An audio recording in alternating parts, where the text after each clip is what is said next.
Hi everybody.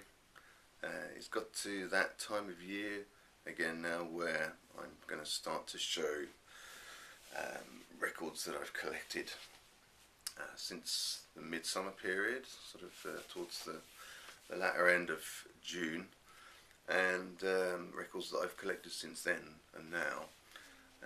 Unfortunately, I've kind of got out of the habit of doing vinyl finds videos, so there's quite a lot of records to show from this last 6-month period. This video is going to be about the blues records I've collected. I also had some pretty good luck a couple of months ago with some CDs. I don't normally make a point of showing CDs, but I had some pretty good luck with some of the CDs that I found, so I'm going to show those two that are blues related. It's probably a little bit early as well because we're only in the beginning of December, aren't we? But I'm going to try and knock these out before Christmas if I can. Yesterday, I stumbled across this record. This is Stefan Grossman. I'd never heard of him before, I don't think. I mean, the name seemed familiar, but I wasn't really sure, and I had to sort of look him up. I took a bit of a risk on this because I didn't really know who he was, and this was going for £4, so I took the risk, and I'm so glad I did. The place where I got this from, there were a few other albums by him there. They wanted more for those, and because there's a picture of this guy on the front, I just assumed that this is going to be blues related, and I was right. It is. Stefan Grossman basically is a blues guitarist, or perhaps more of a folk blues guitarist.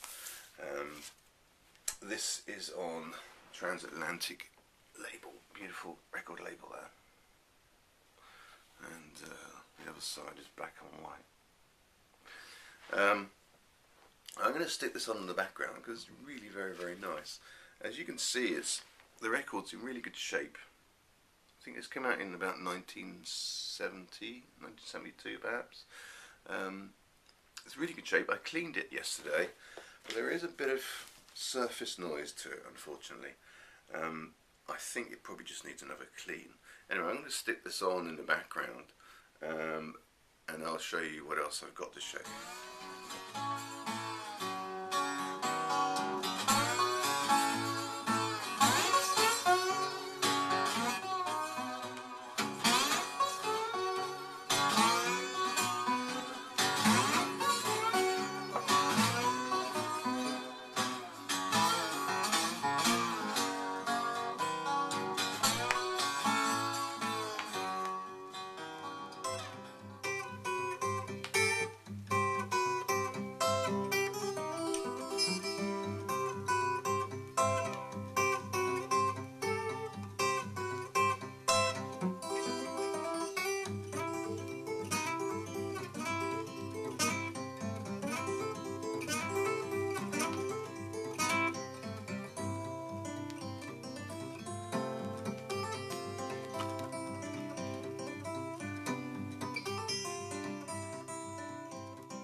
Yeah, like I said, there were one or two other records by Stefan Grossman. I was at the pump station yesterday. It was a place in Cardiff, like a big antique mall. And I had thought about maybe I should try and return and go back and pick the other two up that were there by Stefan Grossman, but I've listened to them online a little bit, and it's very similar stuff. I'm quite happy to hear this one right now. I really quite enjoy it. But I'm wondering if I need more. Perhaps if they're still there after Christmas, I might think about it. But this is good. It's basically Stefan Grossman. He's sort of a blues folk guitarist. This is him there. You can see him. And this album pretty much is sort of blues standards. It's called Memphis Jelly Roll. and it was made and recorded in Italy, where Stefan Grossman lived. I mean, he's an American guy. Apparently he was on a trip to somewhere far away, Australia maybe. He never actually made it. He kind of come to Europe on the way there and ended up staying. And he lived in Italy for quite some time. So a lot of his records were made there. Don't know why he stayed in Italy, but there you go. That's what he did. I'm going to show you now this. It's Canned Heat, the third album.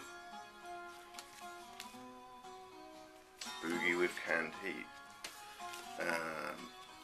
This was a nice record to find. I always look out for Canned Heat. I think I had passed this one up once before. Because when I saw it, there was something else that grabbed my interest more. You don't really see many Canned Heat records around, unfortunately, because I really do like the style, particularly in the earlier records, you know. So I was very happy to find that.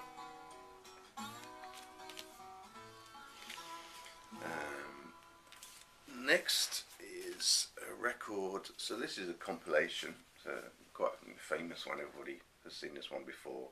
This is John Mayall, The World of John Mayall. This is in mono. It's on Decca. I really like this red inner sleeve. It's one of those ones where when you poke it through, it's got this hole at the back, where if you've got the red inner sleeve, it shines red, tells you that it's mono. Yeah, this record is not the most well preserved record, but it works for me. And mono, you know, as often said before, mono seems to be a lot more forgiving in terms of surface noise and things like that. Okay, this was a really good find. This is the Mystic Number National Bank. Or Mystic Number National Bank. Yeah. Bit of an unusual record. They only made one album, this. And this, although I'm sort of, you know, showing this in a blues-related album, blues-related video, it's kind of a mixed bag, a bit like Canned Heat, perhaps, in that it's both blues and rock and psychedelia. It's on Probe. It's quite an unusual record. Like I said, it's the only album that this band made, and it's like the UK edition of it. The American edition has got a really fun die-cut cover. Apparently, this bank vault thing opens up, and there's a sort of a picture on the inside of I don't know, something on the inside of the bank vault. I'd love to get a hold of that, but I don't think it was issued over here in the UK, so I've got the British edition. This came out in '69. It's got some great stuff on it. I'm going to do a needle drop of this. I'm going to do a needle drop of a couple, 2 or 3 bits of music on here, because the blues stuff is great. The rest of it's great too, but it's unusual in that the stuff that's a little bit less bluesy, it sounds like it's got Elvis Costello singing on it. I mean, it hasn't, you know, but the vocalist, if somebody told you it was Elvis Costello, you'd probably believe him, because he sounds very much like him.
Okay, a couple more records, but before I go any further with the records, I'm going to talk a little bit about the CDs that I got.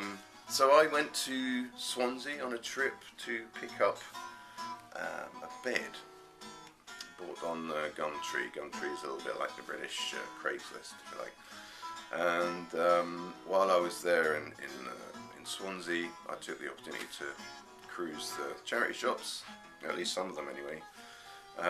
And there I had some great finds with some CDs. And like I said, I wouldn't normally show them, but these are pretty cool. Each CD cost me 50p. And so these are the blues ones that I found. This is one by Big Bill Broonzy, Can't Be Satisfied. Never heard of him before. Ambassador of the Blues, it says. Great shape CD. And this is another one. Joe Turner, Smiling Smokey Lynn. In fact, there's 4 artists on here. Big Maceo, whoever that is, and H. Bong Ferguson. I haven't listened to a lot of these. Some of them I have. But yeah, this one is one that I have been playing in the car. It's a compilation, I know, but it's Howlin' Wolf. I've often struggled a little bit with Howlin' Wolf's vocals. He's got that very sort of raspy voice, hasn't he? But no, I've been enjoying this in the car, and I feel quite happy because I always feel that I should be better acquainted with some of these people's music, and now I can see that I am a little bit with his music. John Lee Hooker, there was loads of John Lee Hooker stuff. This is more real folk blues. It's like a chess compilation.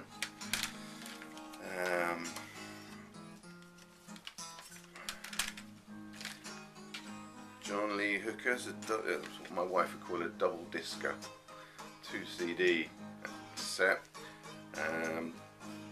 The VJ singles collection. So that's pretty cool. Yeah. It's always good when you get 2 CDs and it's an extensive sort of anthology, if you like. 50p. I've got loads of them. John Lee Hooker, early years, classic Savoy sessions. This is another double discer.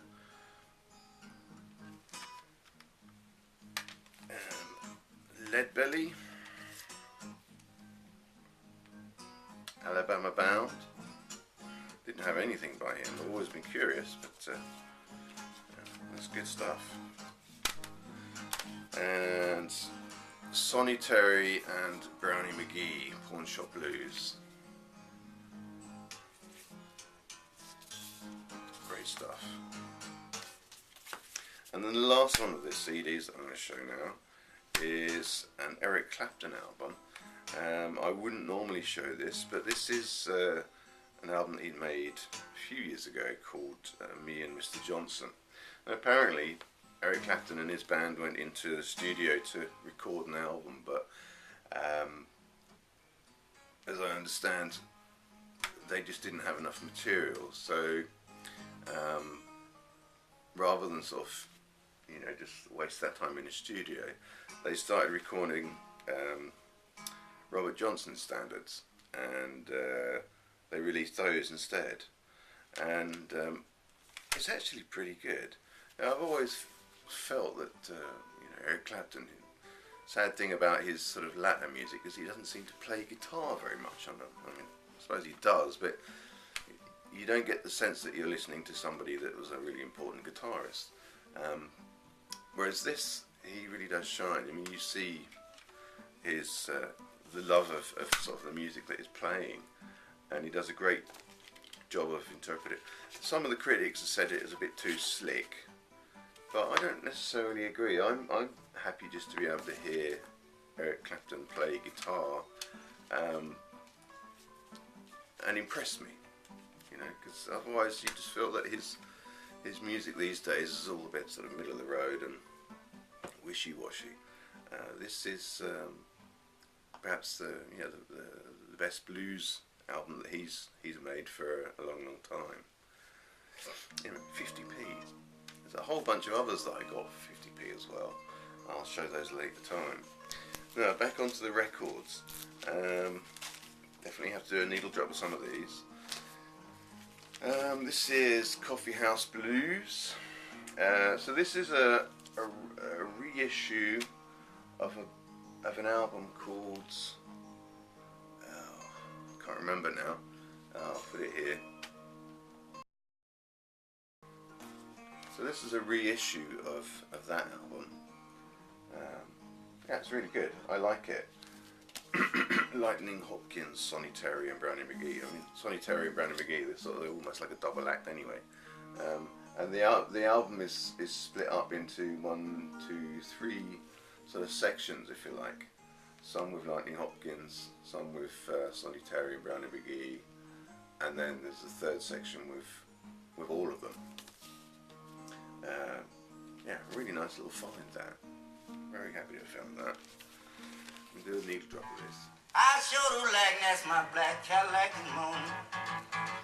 My black Cadillac this morning.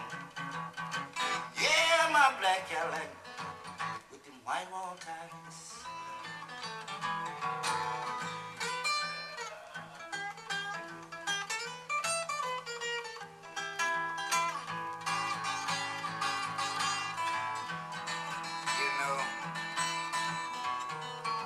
Sitting there glad cause he could sure drive. She said, step on it, this fast is running. He said, I don't know, I don't want to get no ticket. She said, step on this thing.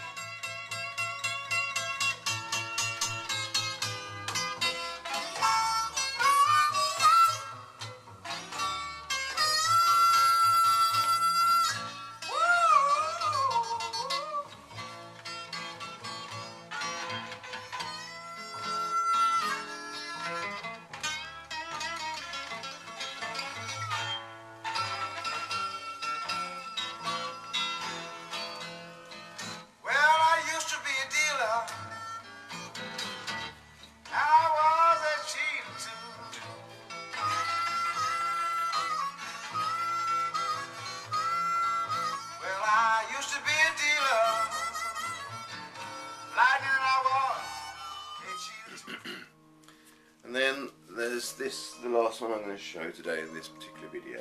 So this is Bottleneck Guitar Solos, arranged for guitar by Peter Finger, produced by Stefan Grossman. Yeah, we spoke about him. Well, that's where I'd perhaps seen that name before. It's quite a nice little record. This chap, Peter Finger, apparently he's from East Germany, and this came out in 1974, King Mule Records and Co, where the guitar is king, it says on the label. And again, this is another one that I'm going to have to do a little bit of a needle drop. Perhaps I'll play the video out with the needle drop from this one. It's just lovely stuff. You can sit and listen to Bottleneck guitar for a long time. And it comes with this Bottleneck Guitar Solo guitar tablature book, all the little notes and so on for people that want to learn. Now I've since come to learn, actually, reading up about this guy Stefan Grossman yesterday, that a lot of guitarists, especially folk and blues guitarists, made a living pretty much through the sale of lessons, if you like, and sort of how to play guitar in this particular style. So I guess this isn't so unusual. Apparently the other two guys, folk guys, I can't remember their names now, they did much the same. Basically sort of making a crust on the back of the music that they played, but also the selling of instructions on how to play in that particular way. Okay, everybody, I hope that was interesting. I hope you like the needle drops. And my next video is going to be similar to this. different genre obviously, possibly soul, we'll see, maybe rock. Anyway, thanks very much everybody, check out my next video, bye.